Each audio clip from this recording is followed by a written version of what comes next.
The Texans are about to break the NFL with this new defense update as ESPN has a new report out detailing where this team's perspective is heading into training camp and practicing in front of fans this morning. Hello, everybody. Welcome to another episode of Texans Digest. I'm your host, Donovan Ricondo, and we appreciate you joining us as always. And if you didn't know, 75% of you watching these videos are not yet subscribed. And if you want to be up to date on all your Texans content all training camp long, we've got you covered right here on this channel.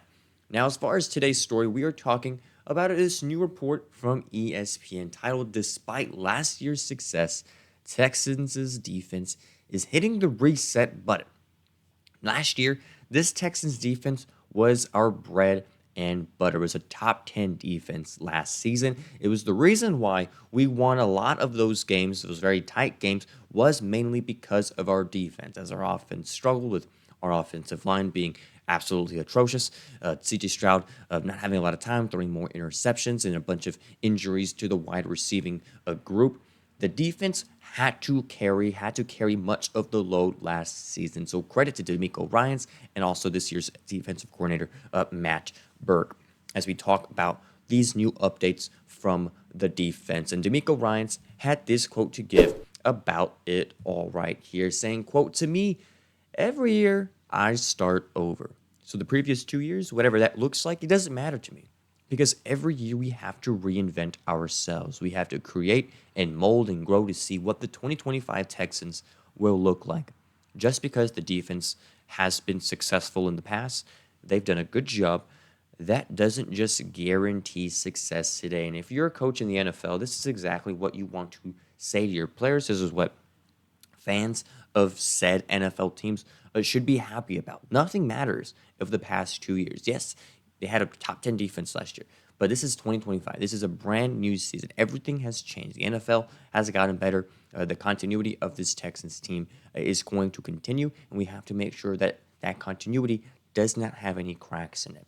And so that is a great thing to hear from DeMeco Ryans. And Matt Burke, the defensive coordinator, also had some other things to say about this team, saying we always like to sort of like reset when we come back in the spring. I actually put this up in one of the meetings. The three most dangerous words in the vernacular: "I got it." We always like to start back at the fundamentals and the foundation and then build. And hearing that is great to hear from the defensive coordinator to just make sure that everybody is on the same page. And Will Anderson Jr. Pretty much said the same thing about how this group of guys is uh, outlooking this season, how this defense is taking, how serious they're taking. As Will Anderson Jr. Says, everyone making sure they're locked in on their playbook, making sure they're locked in on their keys. How much are we watching film? The coach has been doing a really good job of taking things day by day, making sure everybody's locked in on their jobs. What exactly are we doing? Asking questions and just quizzing everybody and making sure everybody knows what the job is. And the fact that they are quizzing each other and making sure that they know plays, they know what schemes they're running to make sure that everybody is aligned is just phenomenal news if you're a Texans fan. These guys are taking it absolutely serious. They understand what they were last year and they understand what they want to be this year. And that all starts by hitting that reset button and making sure everybody is in tune with what DeMeco Ryans, what Matt Burke are trying to get through to these guys. And so it's very, very exciting to see if you are a Texans fan. And at times, the defense last season was amazing, right? It was overall really good, ranked sixth in yards allowed per game with 315, 14th in points allowed, 21.9.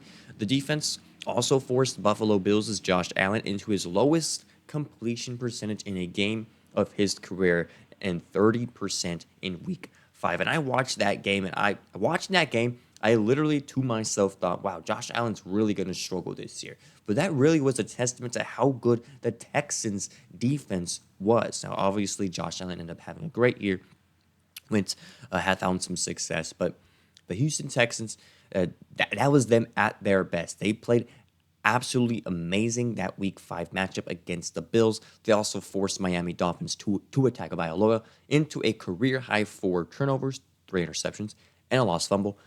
And then, of course, the Week 15, the Week 10 matchup with the Detroit Lions. Jared Goff, career-high 5 times. He was intercepted. Unfortunately, that game ended with a Texans loss. I'm still very upset about that game. I don't understand how we lost that game. I blame that entirely on Bobby Slowick for that loss, as I can go on and on about that game.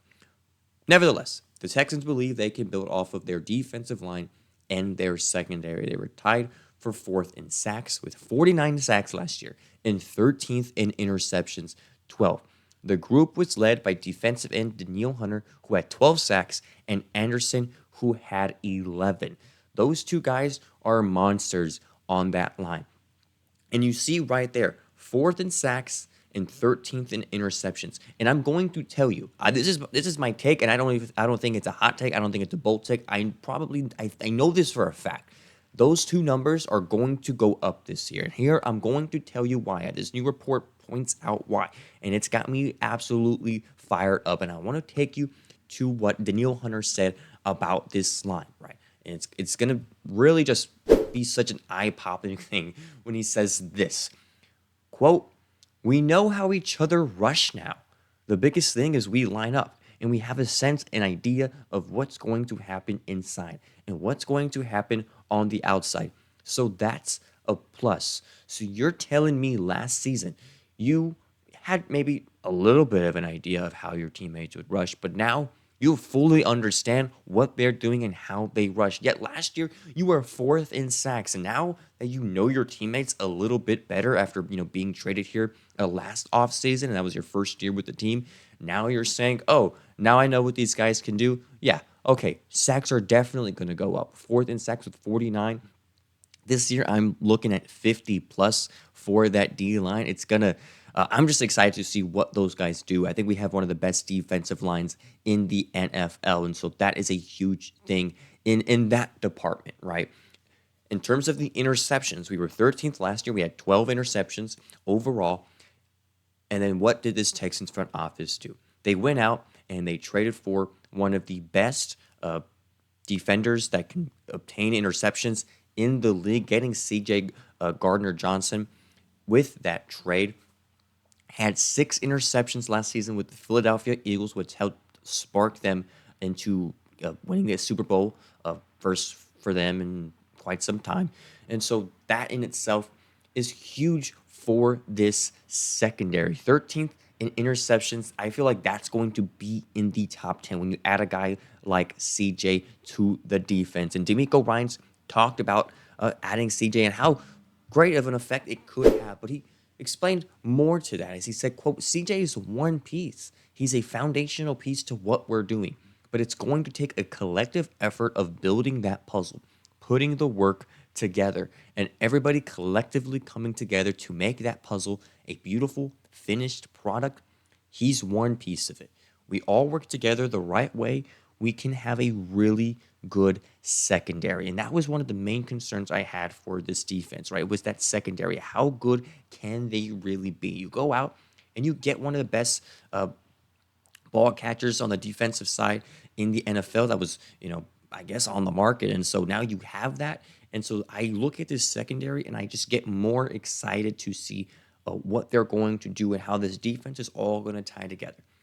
Yes, it's still training camp. There's still a long way to go until our first week 1 matchup against the Los Angeles Rams. But come week 1, I expect this defense to be absolutely locked and loaded. The way that these guys are putting in work, the way that they are going about training camp and mini camp so far is a testament to what we should expect for this team. So, like I said, I expect us to have 50 plus sacks next year, top 3 in the NFL. Honestly, I expect us to have the most sacks in the NFL last year. That is my bold prediction, that we will have the most sacks. And on top of that, top 10 in interceptions. Those two things to me are very, very realistic expectations for this team, and I believe they can get it done. So I want to ask you guys, how many sacks or where do you think we'll rank in terms of sacks? Do you think we'll get 50 plus? And do you think we'll be a top 10 interceptions team on the season. Let me know in the comments if those are things that you think this defense can get to next season. They're just getting better and better. They've been improving the past 3 years under DeMeco Ryan, or past 2 years under DeMeco Ryan. So this is the third year, and so I'm expecting very big things from these Houston Texans. And once they figure it all out, I am sorry to say, if you are if you are another, if you're an offensive coordinator for any other NFL team, and you have to deal with not only the best defensive line in the league and a top 10 secondary, you are going to have problems trying to score on this defense. So I cannot wait for week one against the Rams, a very offensive-minded coach with Sean McVay and Matthew Stafford over there at quarterback, one of the best quarterbacks in the NFL. And so it's going to be a huge test, and we're going to see how it all plays out. Again, we are months away from that, but until then, if you want to stay up to date on all of your Texans content, this is the place for you. We are giving you these daily updates. There's a reason why we are quickly growing right here on YouTube for updates like this, for updates about Joe Mixon's injury and how he might miss that week one matchup. All those updates and any additional updates will be right here on this channel. So go ahead and hit that subscribe button below for all you Texans fans out there. Well, that pretty much wraps it up for this video. I've been your host, Donovan Ricondo. We'll see you on the next one. Adios.